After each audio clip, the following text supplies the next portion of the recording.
हाँ भाई, तो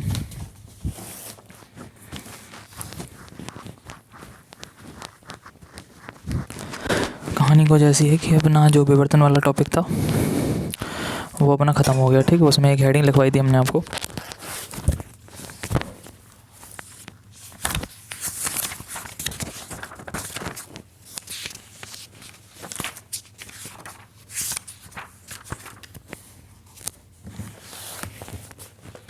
हेडिंग थी प्रकाशिक यंत्रों की विभेदन क्षमता, है ना, प्रकाशिक यंत्रों की विभेदन क्षमता। तो लिखो, थोड़ा सा ब्लू पेन से लिखो पहले। किसी प्रकाशिक यंत्र की किसी प्रकाशिक यंत्र की किसी प्रकाशिक यंत्र की किसी प्रकाशिक यंत्र की दो निकटतम किसी प्रकाशिक यंत्र की दो निकटतम वस्तुओं के प्रतिबिंबों को दो निकटतम वस्तुओं के प्रतिबिंबों को दो निकटतम वस्तुओं के प्रतिबिंबों को अलग अलग करने की क्षमता अलग अलग करने की क्षमता विभेदन क्षमता कहलाती है। विभेदन क्षमता कहलाती है। विभेदन क्षमता कहलाती है। इसको इंग्लिश में बोलते हैं रिजॉल्विंग पावर। लिख लेना अर्पिता, ठीक है, बुक से हेडिंग देख लेना, वरना नोट्स में होगी वो दिए थे जो। विभेदन क्षमता कहलाती है, ठीक है, विभेदन क्षमता कहलाती है। फिर लाइन चेंज करके लिखो एक बार। दो वस्तुओं के बीच की वह न्यूनतम दूरी दो वस्तुओं के बीच की वह न्यूनतम दूरी दो वस्तुओं के बीच की वह न्यूनतम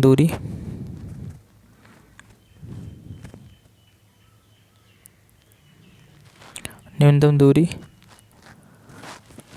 जिस पर वस्तुओं को रखे जाने पर जिस पर वस्तुओं को रखे जाने पर जिस पर वस्तुओं को रखे जाने पर जिस पर वस्तुओं को रखे जाने पर वे प्रकाशिक यंत्र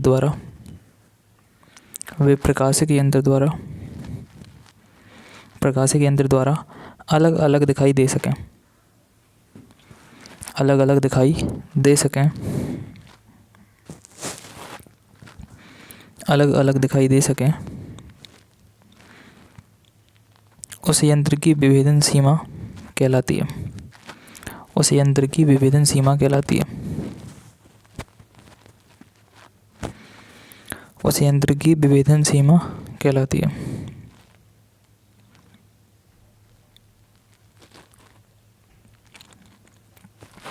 ठीक है, कंटिन्यू लिखना।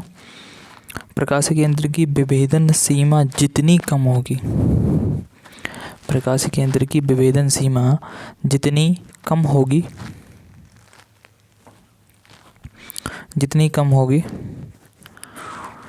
उसकी विभेदन क्षमता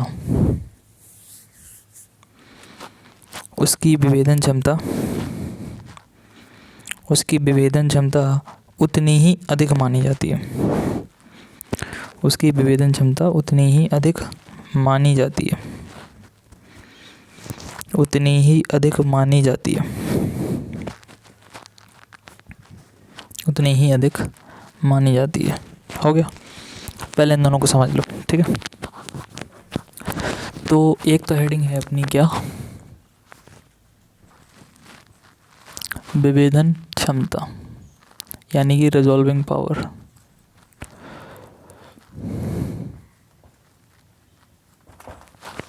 ठीक है, कभी कभी आपने फ़ोन में एक चीज़ नोटिस की है, अगर फ़ोन को किसी भी चीज़ के बहुत ज़्यादा करीब लेके जाओ, बहुत एकदम पास में रख दो उस चीज़ के जिसकी आप फ़ोटो ले रहे हो,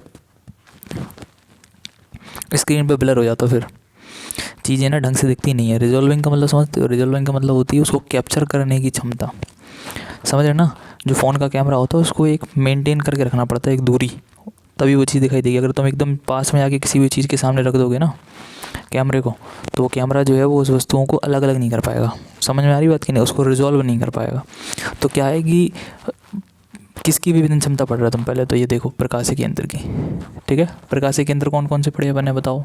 पढ़े थे ना यार, सबके डायग्राम बनाए थे अपन ने, सूक्ष्मदर्शी, दूरदर्शी, माइक्रोस्कोप, टेलीस्कोप, वही, ठीक है। तो सूक्ष्मदर्शी या दूरदर्शी के द्वारा वह न्यूनतम दूरी जिस पर रखी वस्तुओं को वो रिजॉल्व कर पाए, उनकी अलग अलग डायग्राम बना पाए, अलग अलग उनके प्रतिबिंब बना पाए, अलग अलग उनकी इमेज बना पाए, उसे अपन कहते हैं कौन सी पावर?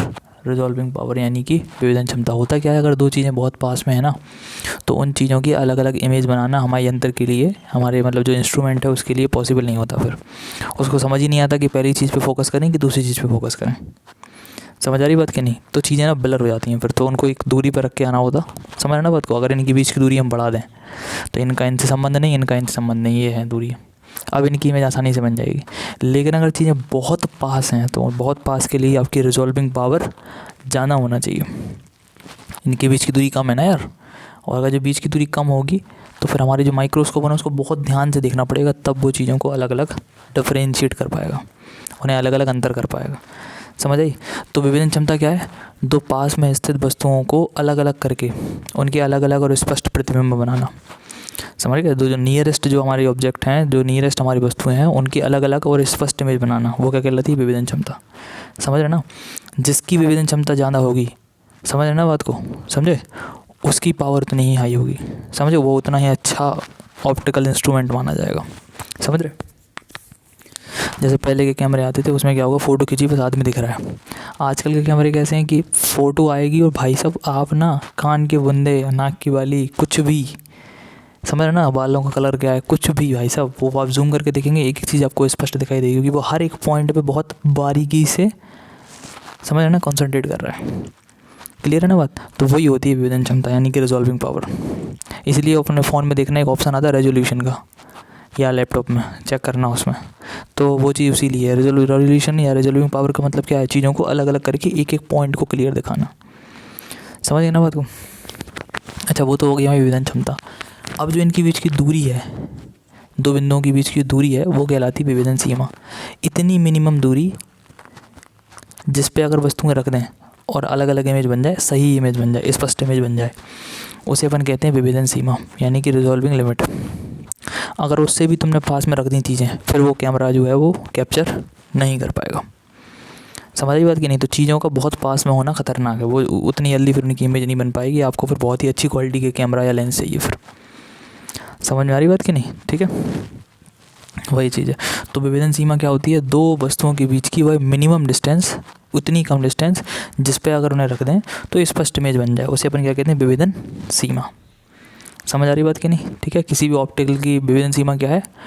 पास में रखी वस्तुओं को देखने की क्षमता। समझ ना, मिनिमम डिस्टेंस जिस पे वो चीज़ों के अच्छे खासी प्रतिबिंब बना ले, स्पष्ट प्रतिबिंब बना ले, वो विभेदन सीमा है। और देखने की जो पावर है, क्षमता है, उसे अपन विभेदन क्षमता कहते हैं। ठीक है, समझ में आ गई वही बात। ठीक, अच्छा, अब अपन ने तो कई सारी चीज़ें पढ़ी हैं। अपन ने दूरदर्शी भी पढ़ा है, अपन ने सूक्ष्मदर्शी भी पढ़ा है। ठीक है, तो किसके लिए क्या होगा तो लिख लो। सबसे पहले लिखो दूरदर्शी।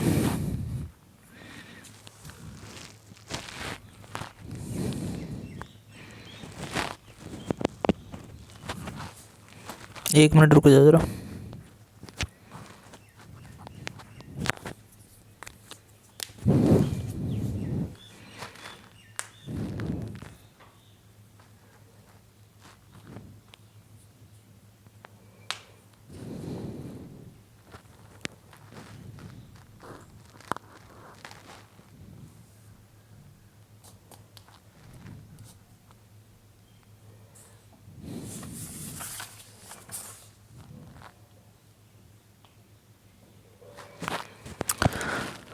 ठीक है, लिखो दूरदर्शी की विभेदन सीमा इसी के अंदर है।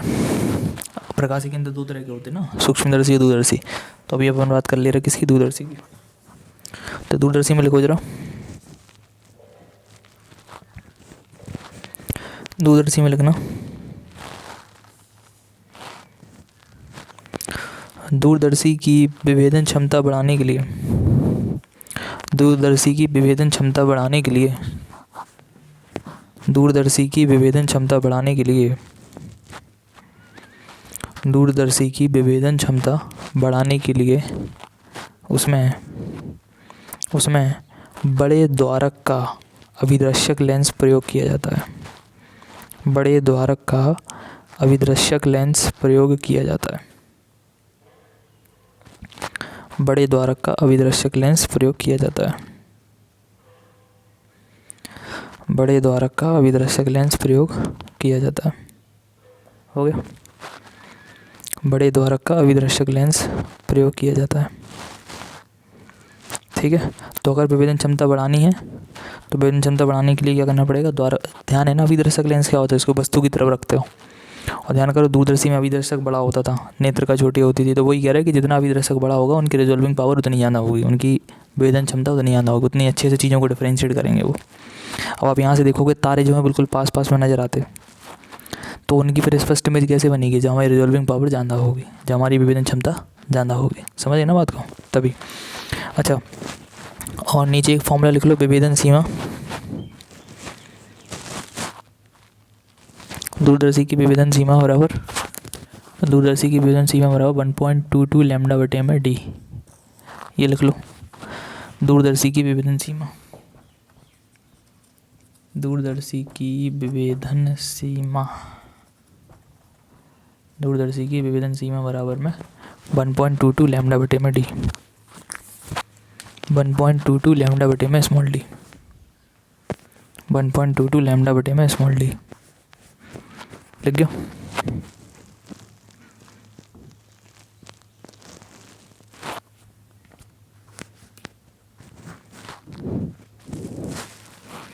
One point two two lambda बटे में स्मॉल डी हो गया।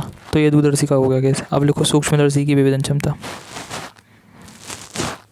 सूक्ष्मदर्शी की विभेदन क्षमता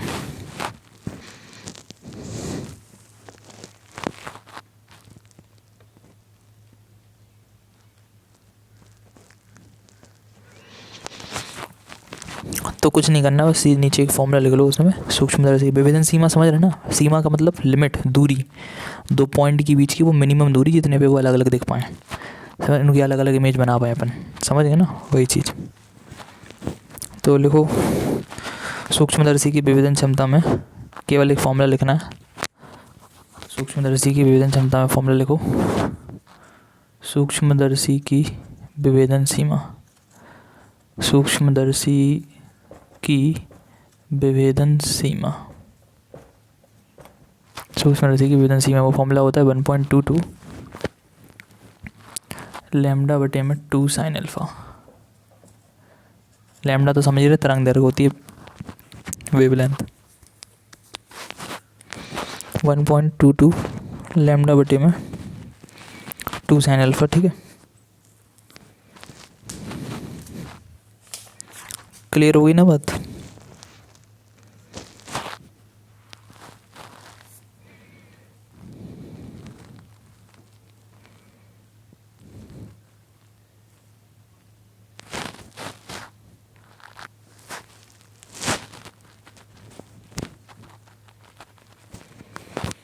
इतना हो गया, चैप्टर ख़त्म है। ठीक है, विवर्तन वाला चैप्टर ख़त्म है। इसके न्यूमेरिकल लिखो जरा, एक क्वेश्चन लिखो पहले। देखो, किसी 2 × 10⁻⁵, किसी 2 × 10⁻⁵ मीटर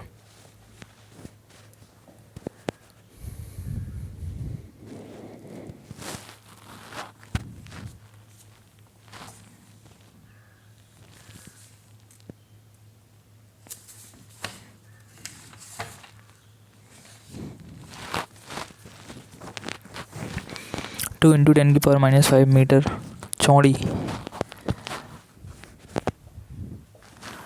2 × 10⁻⁵ मीटर चौड़ी झिर्री पर 5000 एंगस्ट्रॉम, झिर्री पर 5000 एंगस्ट्रॉम, 5000 एंगस्ट्रॉम तरंगदैर्घ्य का प्रकाश लंबवत पड़ रहा है। तरंगदैर्घ्य का प्रकाश लंबवत पड़ रहा है, लंबवत पड़ रहा है।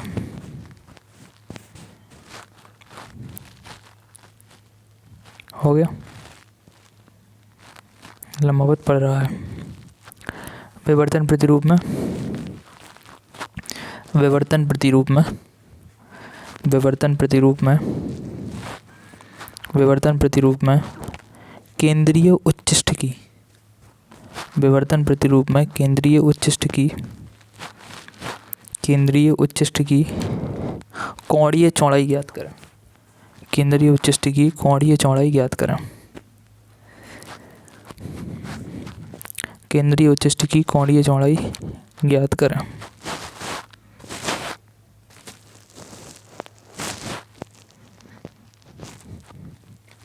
हो गया, कोणीय चौड़ाई ज्ञात करें। ठीक है, जो विड्थ ऑफ स्लिट है, समझ रहे ना, विड्थ ऑफ स्लिट, तो वो दिया है 2 × 10⁻⁵ लिख लो। 2 × 10⁻⁵ है विड्थ, मतलब स्लिट की विड्थ, और वेवलेंथ है 5000 एंगस्ट्रॉम, वेवलेंथ 5000 एंगस्ट्रॉम। ठीक है, और जो प्रिंसिपल मैक्सिमा की एंगुलर विड्थ अपने को चाहिए। प्रिंसिपल मैक्सिमा की क्या चाहिए? Angular width. प्रिंसिपल मैक्सिमा की एंगुलर विड्थ अपने को चाहिए। अब जरा डायग्राम याद करो। ये देखो, ये अपना स्लिट था ना, ये झर्री जो है उससे जाके मैक्सिमम प्रकाश यहीं मिला था। इसके ऊपर इधर पे क्या बना था अपना, याद करो क्या था यहाँ पे, दीप्त ना, सॉरी अदीप्त। और जितना ऊपर होगा, जैसे यहाँ पे अदीप्त बनेगा वैसे नीचे भी तो अदीप्त बनेगा। ध्यान करो पहला अदीप्त कहाँ बनता था, ध्यान है E sin थीटा बराबर होता था +- m λ। अब m की वैल्यू जरा बंद कर दो यहाँ पे, और साइन थीटा को थीटा लिख दो, तो क्या होगा E × थीटा बराबर में +- 1 λ। थीटा बराबर में 1 λ अपॉन में E, वो भी +- में। मतलब इधर से सेंटर से कुछ एंगल ऊपर कुछ एंगल नीचे। कितना एंगल ऊपर वो दिया है, कितना एंगल है +1 λ बटे में E, और नीचे कितना एंगल है -1 λ बटे में E। समझ आ रही बात कि नहीं? मतलब ऐसे ये लाइनें जाती हैं ना, सेम ऐसे यहाँ पे ऐसे। तो नीचे की तरफ जो झुका होगा एंगल में वो कितना होगा -1 λ अपॉन E, और ऊपर की तरफ जो होगा वो 1 λ अपॉन E। ये एंगुलर है टोटल। तो टोटल कितना हो जाएगा बेटा, 1 λ अपॉन E ऊपर, 1 λ अपॉन E नीचे। तो जो कोणीय चौड़ाई होती है ना, जो कोणीय चौड़ाई है, यानी कि जो एंगुलर हमारी विड्थ होती है, ठीक है, तो क्या करना है, दिमाग ये लगाना है, जितना ऊपर उतना ही नीचे। तो +- केवल क्या बताता, +- बताता है कि एक ऊपर है और एक नीचे है, लेकिन जब जोड़ने की बारी आएगी तो दोनों को प्लस के लेना। मतलब 1 λ। ये बताओ ये टोटल डिफरेंस कितने का हो गया भाई? यहाँ से यहाँ तक हो गया 1 λ बटे E का, और यहाँ से यहाँ तक हो गया 1 λ बटे E का। बस माइनस ये बता रहा है कि केंद्र से नीचे की तरफ है अपन। तो 1 λ अपॉन E नीचे, 1 λ E अपॉन ऊपर, कितना हो गया बेटा 2 λ बटे में E। बात समझ में आ गई? नहीं तो डायरेक्ट याद कर लो, कोणीय चौड़ाई जो होती है विवर्तन में 2 λ बटे E होगी। समझ गया? 1 λ E अपॉन ऊपर, 1 λ अपॉन E नीचे। समझा तो मैं इसलिए रहा। मान लो उसने कह दिया चौथी अदीप्त के लिए बताओ, तो फिर तुम्हें m का मान 4 रखोगे यहाँ पे, तो 4 ऊपर 4 नीचे, कितने लिखोगे 8 λ बटे E। मान लो उसने कहा तीसरी अदीप्त, तो 3 प्लस के ऊपर 3 माइनस, क्योंकि +- में m λ होता ना फॉर्मूला, तो +3 ऊपर 3 नीचे। समझ गए? तो वो +- तब मत लेना जोड़ने के समय, वरना 0 कर दो। दूरी तो बनना ही ना कुछ ना कुछ। ये देखो इधर इनके बीच में जे भी अदीप्त है, इनके बीच की दूरी बताओ। यहाँ से यहाँ तक कितनी होगी, 1 ऊपर 1 नीचे, तो 2 हो जाएगी फिर। समझे? तो 2 λ अपॉन E, तो 2 × λ बताओ तरंग दर कितनी थी, 5000 एंगस्ट्रॉम। एंगस्ट्रॉम मतलब 10⁻⁻10। और E क्या होती, विड्थ ऑफ स्लिट, वो कितनी थी 2 × 10⁻⁵। 2 से 2 हटाओ, -5 ऊपर ले आओ, +5 और 10 माइनस, कितनी होगी 10⁻⁻5। और 5 यार ले लिखा ही हुआ है, 5 × 10⁻, बेटा 3 प्लस के हैं 5 माइनस के हैं, कितने बचे -2। समझ गए? और मीटर में आएगी ये। मीटर में क्यों आएगी? फिर कोणीय चौड़ाई ना, रेडियन में लिखना है इसको। रेडियन में निकलता है, थीटा निकलना ना भाई, और थीटा जो है वो या तो डिग्री में होता है या रेडियन में होता है, तो थीटा जो है वो रेडियन में लिखना है यहाँ पे। समझ में आ गई बात? छापो इसको। छोटी छोटी सी चीज़ें हैं बस, समझ ना। कोणीय चौड़ाई मतलब ये फॉर्मूला लगाना आना चाहिए। ये अपन ने अदीप्त के लिए लगाया। मान लो अगर अदीप्त की बात करता हूँ, अच्छा अदीप्त तक ही क्यों गए? क्योंकि भाई देखो हमसे क्या पूछा उन्होंने, केंद्रीय उच्चिष्ठ की कोणीय चौड़ाई। सुनना, सेंटर में जो तुम्हारी जो फ्रिंज बन रही वो इधर से चालू होगी, यहाँ तक जाएगी, यहाँ के बाद अंधेरा है, और यहाँ तक जाएगी, यहाँ के बाद अंधेरा है। ये इनकी चौड़ाई है। ये दोनों जो है वो कौन से पॉइंट है, डार्केस्ट पॉइंट, अदीप्त बिंदु। यहाँ के बाद जो इलाका चालू होगा वो फिर अगली वाली दीप्त का होगा, जिसे अपन कहते हैं गौण दीप्त या गौण उच्चिष्ट। याद है ना, सब्सिडरी मैक्सिमा, समझ गए ना। तो इनका इलाका कहाँ तक है, किसका इलाका, सेंटर वाली दीप्त का। तो सेंटर वाली दीप्त का इलाका इधर से चालू होकर अदीप्त तक जाएगा, फिर दीप्त का इधर से होके इधर तक जाएगा। तो ये यहाँ से यहाँ तक इनका इलाका है, किसका, केंद्रीय दीप्त का। समझ में आई बात कि नहीं, क्योंकि इसके बाद अंधेरा है, इसके बाद अंधेरा है, और फिर जो चालू होगा वो होगा गौण उच्चिष्ट का, इधर चालू होगा गौण उच्चिष्ट का। इनका इलाका इतना हो गया, कितना होता है 2 λ/e। ठीक है, नेक्स्ट इसको छापो।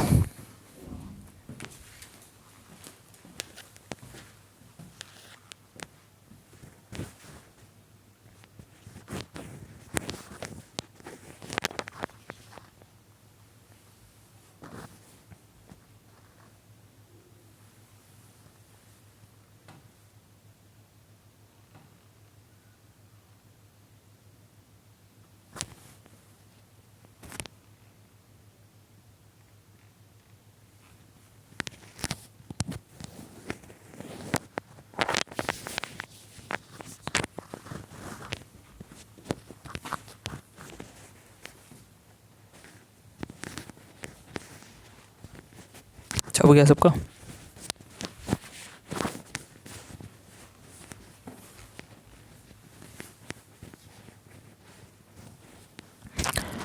ठीक है, फिर नेक्स्ट क्वेश्चन लिखो।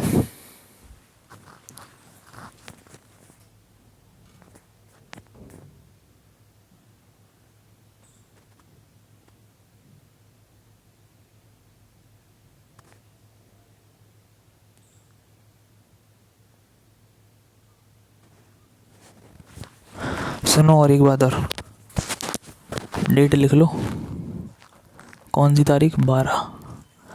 तो 12 तारीख को, ठीक है, और व्यतिकरण,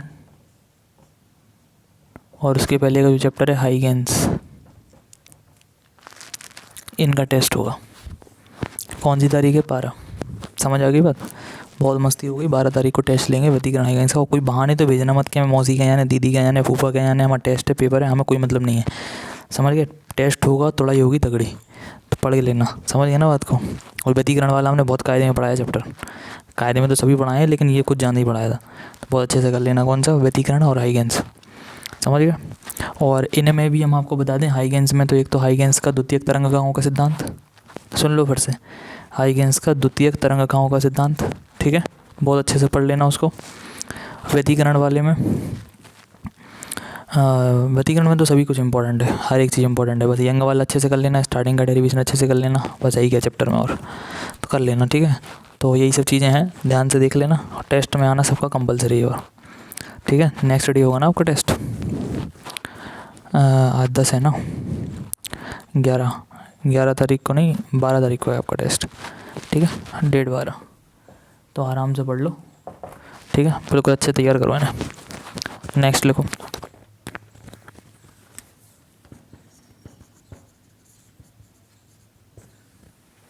सवाल लिख लो अगला।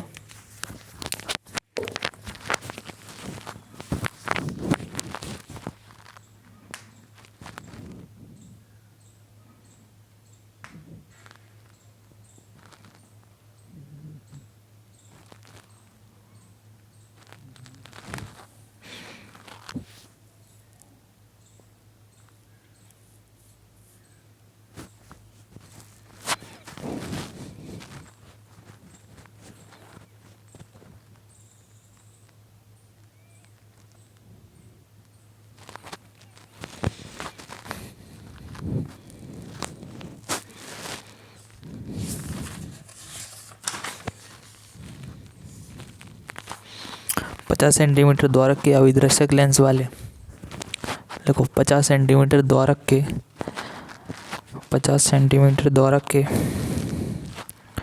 50 सेंटीमीटर द्वारक के अभिदर्शक लेंस वाले, 50 सेंटीमीटर द्वारक के अभिदर्शक लेंस वाले,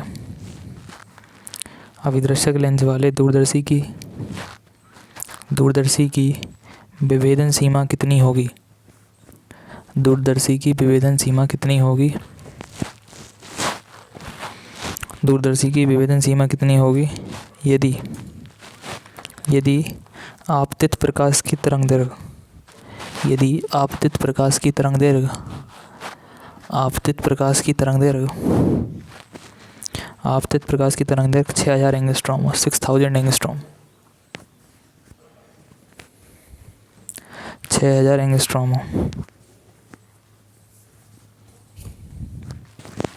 6000 एंगस्ट्रॉम।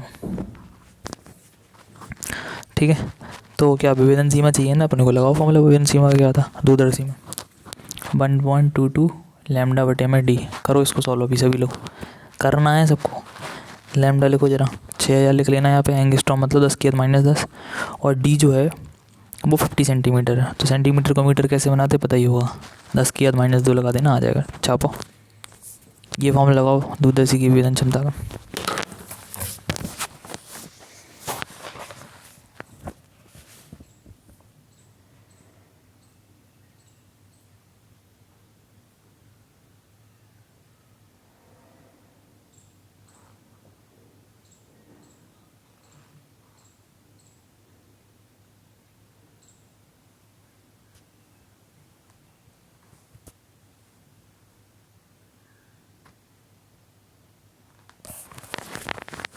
लगा भाई।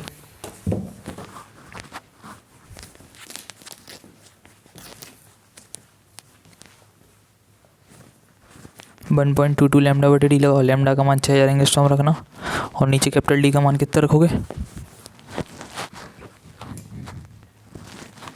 50 सेंटीमीटर। ठीक है,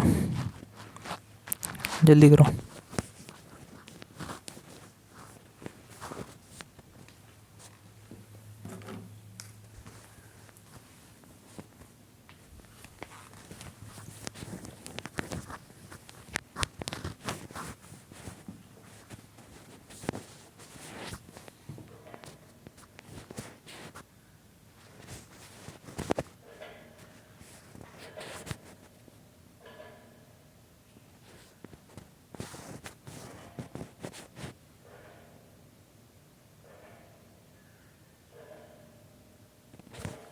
हो गया ना? आंसर आना चाहिए 1.46 इंटू 10⁻⁻6। 1.46 इंटू 10⁻⁻6 हो गया क्या? नालायक हो। 1.22 इंटू लैम्डा बताओ कितना है? 6000 ना। एंगस्ट्रॉम मतलब 10⁻10 और डी कितना है? 50 सेंटीमीटर, जिसको बनाओ मीटर में 10⁻2 करके। 1 0 0 हटाओ, 5 से काटो कितनी बार? ठीक है, फिर ये वाला 0 ये लिखा। 12 दूनी 24 की 4 2, 12 दूनी 24 2 26 की 6, फिर 12 14। ठीक है, और ये 0 तो हमने लगा ही लिया ऑलरेडी। कितने? 2 अंक बाद पॉइंट लगा दो और इंटू 10 की पावर 2 माइनस ऊपर ले आओ, या 2 माइनस तो 2 माइनस काट दो तो -8 बचेंगे ऊपर। ठीक है, हो गया बस। पॉइंट को 2 अंक इधर ले आओ तो 1.464 इंटू 10 की पावर। अब 2 अंक इधर ले आए तो 2 माइनस कम हो जाएगी, कितनी बचेगी? -6 हो गई। रेडियन में आएगा। और ठीक है, विभेदन सीमा जो है वो रेडियन में आती है, ध्यान रखना। हो गया भाई। ठीक है,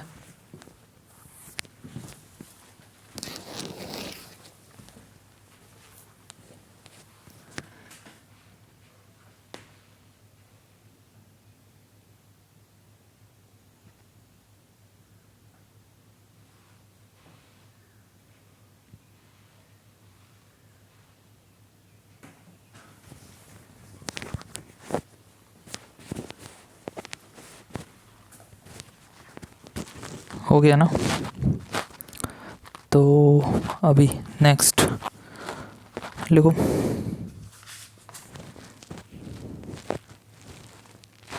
ये सब यूपी में आए हुए क्वेश्चन है, इनको अच्छे से करना, हल्के मत लेना इनको, समझ गए? लिखो 0.2 मिलीमीटर चौड़ी झिर्री से 0.2 मिलीमीटर चौड़ी झिर्री से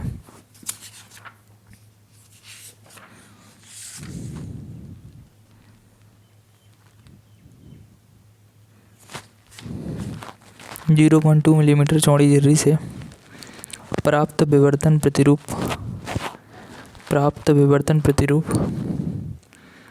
प्राप्त विवर्तन प्रतिरूप पर्दे पर देखा जाता है। पर्दे पर देखा जाता है। पर्दे पर देखा जाता है।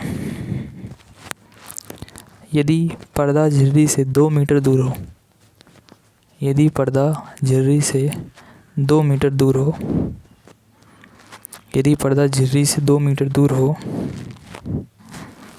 2 मीटर दूर हो और केंद्रीय उच्चिष्ट के दोनों ओर,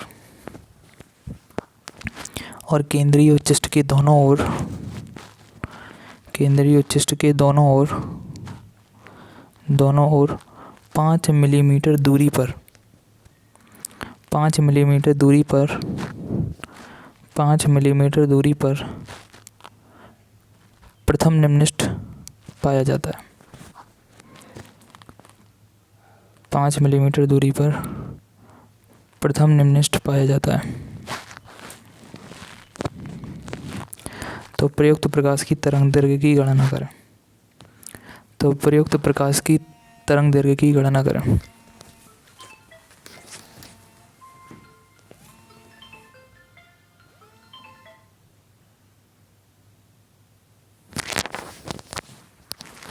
लिख गया ना?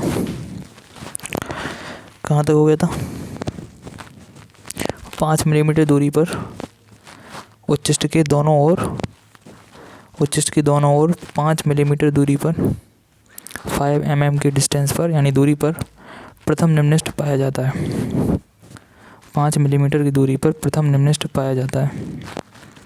प्रथम निम्नलिखित पाया जाता है। ठीक है। तरंग दैर्घ्य की गणना करें। तरंग दैर्घ्य की गणना करें। तरंग दैर्घ्य की गणना करें। Find the wavelength. ठीक है भाई, ठीक है। विड्थ ऑफ द जो क्या है अपना फिल्म, या क्या बोलते हैं उसको यार, slit. Width of the slit है 0.2 मिलीमीटर, 0.2 मिलीमीटर। ठीक है, 0.2 मिलीमीटर।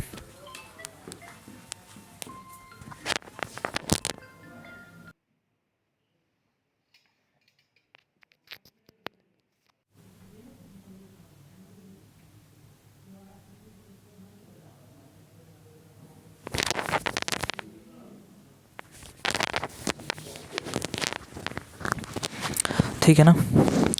तो width of the slit the 0.2 millimetre. पर्दे तक की दूरी कैपिटल डी होती है। ठीक है, तो लिख लो distance from slit to the, पर्दे को क्या बोलोगे, कर्टेन बोलोगे, जो भी बोलोगे लिख लो। ठीक है, तो वो 2 मीटर है। ठीक है, और उच्चिष्ट के दोनों ओर 5 मिलीमीटर दूरी पर प्रथम निम्नलिखित पाया जाता है। तो लिखो distance of first minima, distance of first minima from the principal maxima, मतलब जो प्रिंसिपल मैक्सिमा है उससे मिनिमम की, पहला मिनिमम जो है उसकी डिस्टेंस जो है वो 5 मिलीमीटर है। 5 मिलीमीटर है। वेवलेंथ अपने को फाइंड करनी है। ठीक है, वेवलेंथ अपने को फाइंड करनी है। सही है, ठीक है। अब जरा सब लोग इधर देखो, देखो बेटा, ये जो फॉर्मूला होता है ना, ई साइन थीटा बराबर +-1 लैम्डा, उससे अपन केवल थीटा निकाल सकते हैं। थीटा का मतलब होती है एंगुलर चौड़ाई, तुम निकाल लोगे, दूरी निकल के नहीं आ रही कि 5 मीटर, 2 मीटर, 3 मीटर। हमने कहा था ना ये चीज़ जो है वो आंसर कहाँ में दिया, देखो रेडियन में, मतलब एंगल वाली विड्थ निकल रही, समझ, डिस्टेंस नहीं निकल रही। लेकिन इस सवाल में अपने को डिस्टेंस दे रखी है, उसमें ध्यान से पढ़ो ज़रा। उसने कहा कि 2 मिलीमीटर चौड़ी झिर्री है। ठीक है, स्मॉल ई बराबर 0.2 मिलीमीटर लिख लो जरा, स्मॉल ई बराबर 0.2 मिलीमीटर। ठीक है, पर्दे तक की दूरी अपन कैपिटल डी से लिखते हैं, लिख लो 2 meter, capital D equals to 2 meter. ठीक है, अब कह रहा केंद्र से उच्चिष्ट के दोनों ओर, ये देखो ये सेंटर वाली थी, इसके ऊपर और इसके नीचे, मतलब दोनों ओर कितने पे, 5 मिलीमीटर की दूरी पर, एंगल नहीं दिया उसने, क्या दिया अपने को, दूरी, मतलब ऊपर की और नीचे की दूरी। समझ गए? ये जो तुम्हारा लैम्डा बटे ई लिख रहा है ना, ये लैम्डा बटे ई क्या है, ये थीटा निकल के आ रहा था, वो एंगल था, इसलिए उसको कोणीय चौड़ाई कह रहे थे। अब उसने तुम्हें दूरी दे के रखी है, समझ आ रही बात कि नहीं? तो कह रहा कि उसको एक्स से लिखते हैं, जब डिस्टेंस दिया है तो उसको स्मॉल एक्स से लिखा करो। लिखो स्मॉल एक्स बराबर में 5 mm, 5 mm और लेमडा की वैल्यू अपने को फाइंड करनी है। ठीक है, लेमडा की वैल्यू अपने को फाइंड करनी है। इसको अच्छे से कर लेना यार, जाता है यार पेपर में। तो ऐसा है कि 0.2 मिलीमीटर की अपनी क्या है स्लिट या वही झिर्री, कितने की 0.2 mm। चलो ठीक है, फिर क्या करें कि पर्दे पर 2 मीटर की दूरी पर पर्दा जो है वो कैपिटल डी जो है वो 2 मीटर पे है। चलो ठीक है, फिर कह रहा है केंद्रीय उच्चिष्ट के दोनों ओर 5 mm। अब दिमाग लगाओ, देखो ये अपनी स्लिट हो गई, यहाँ से प्रकाश गया सेंटर पे बन गया। अब इधर से ऊपर की दूरी और इधर से नीचे की दूरी कितनी दी उनने, कितनी है 5 mm की दूरी पर। ठीक है ना बेटा, 5 mm ऊपर और 5 mm नीचे। इसको हम स्मॉल एक्स से लिखते हैं, इसको भी स्मॉल एक्स से लिखते हैं। समझ गया ना बात को। अभी अब की बार एंगल नहीं दिया, अब की बार उन्होंने दूरी दे रखी है। जब भी तुम्हें दूरी दे कि 5 mm ऊपर 5 mm नीचे है, 2 mm ऊपर 2 mm नीचे, तो हमेशा ध्यान रखो क्या करना है, जो तुमने अभी पढ़ा ना फॉर्मूला 2 लैम्डा बटे ई, यही पढ़ा था फ्रिंज चौड़ाई का या फ्रिंज की कोणीय चौड़ाई का, अभी बताया था हमने कोणीय चौड़ाई 1 लैम्डा ई अपॉन ऊपर 1 लैम्डा अपॉन ई नीचे। समझ गया ना बात को। थीटा बराबर में देखो अधिप्त वाले में आया होगा, तो 1 और 1 कितना हो गया, तो 2 लैम्डा बटे ई, वो बराबर कर दिया करो किसके, 2 स्मॉल एक्स बटे में कैपिटल डी के। ये चीज़ ध्यान रखनी है, रटनी है, कुछ भी कर लो। समझ गए। फ्रिंज चौड़ाई को अपन 2 इंटू स्मॉल एक्स बटे कैपिटल डी के बराबर करते हैं, जहाँ पे डी जो है वो पर्दे की दूरी और एक्स क्या है वो पता ही है आपको, सेंटर वाले मैक्सिमा से कितनी ऊपर तक या कितने नीचे तक उनका इलाका है। समझ गए, या कहाँ तक उनका प्रथम निम्नलिखित है। ठीक है, तो बस अब कोई दिक्कत ही वाली बात नहीं है। ठीक है ना, ठीक है, बस डी से 2 से 2 निपटाओ। लैम्डा की वैल्यू अपने को चाहिए और ई की वैल्यू कितनी दी 0.2 मिलीमीटर ना, 10 की -3 कर दो। और स्मॉल एक्स कितना दिया उनने 5 mm, यानी कि 5 बड़े 10 की -3। और पर्दे तक की दूरी उनने बताई थी अपनी, वो कितनी है 2 मीटर। तो लैम्डा बराबर बताओ, इनका यहाँ गुणा करो, 5 दूनी 10, एक अंक बहुत पॉइंट लगा दो, -3 कितने होगा -6। ठीक है, और बटे में कितना लिखा 2, और 1/2 मतलब 0.5। पॉइंट के बाद 0 का 2 मतलब होता नहीं, बस 1/2 कर लो, 0.5। ठीक है, मीटर में आएगा ये। इस चीज़ को सीखो कि जब अपने को सेंटर वाली फ्रिंज से सेंट्रल मैक्सिमा से ऊपर तक की दूरी दी है, प्रथम निम्नलिखित कहाँ बन रहा, और नीचे तक की दूरी दी है, यानी स्मॉल एक्स दिया जाए, तब आपको 2 लैम्डा बटे ई को 2x बटे कैपिटल डी के बराबर ही करना है। समझ गए बात को। छापो।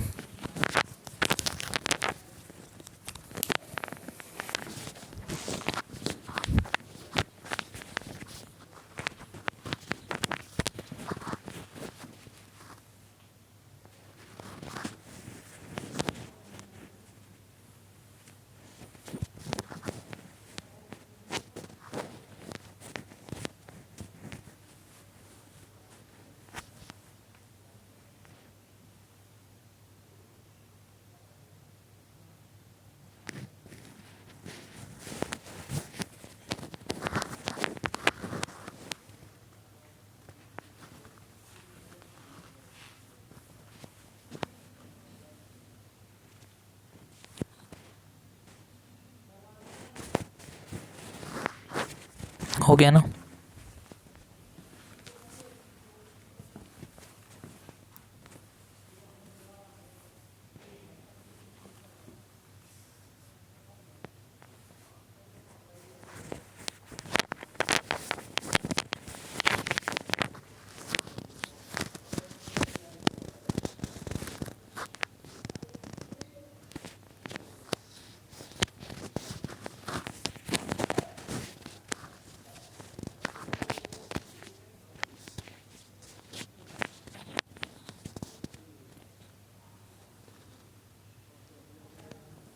ठीक है, चलिए देखिए।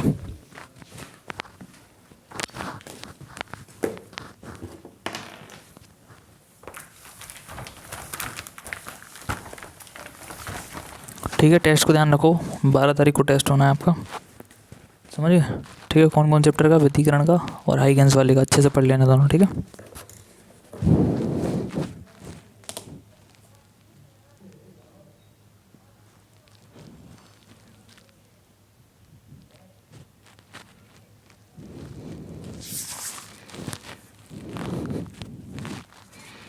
एक और लिख लो, अपने आप से कर लेना।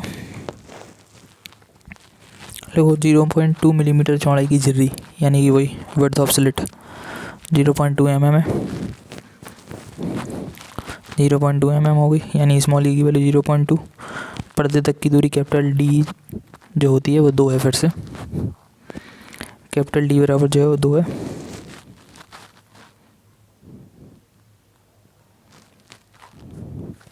ठीक है, और डिस्टेंस दी है कि सेंट्रल वाले से कितने ऊपर वो मिनिमम, मतलब स्मॉल एक्स की वैल्यू। तो स्मॉल एक्स की वैल्यू दी है अपने को अब की बार कितनी, 10 mm, 10 mm। ठीक है, कितनी दी है, 10 mm, यानी स्मॉल एक्स बराबर 10 mm। तरंग दैर्घ्य फाइंड करनी है, फिर से सेम सवाल है। ठीक है, जहाँ 5 लिखा था वहाँ 10 कर देना बस स्मॉल एक्स की जगह, बाकी सबको सेम है। ठीक है, तरंग दैर्घ्य फाइंड करनी है, तरंग दैर्घ्य निकालना है इसकी लैम्बडा की वैल्यू। ठीक है, और पेपर का पढ़ना अच्छे से, टेस्ट का मतलब। ठीक है, मिलते हैं। और जिसकी फीस समझ नहीं है अपनी अपनी फीस जमा करें ध्यान से।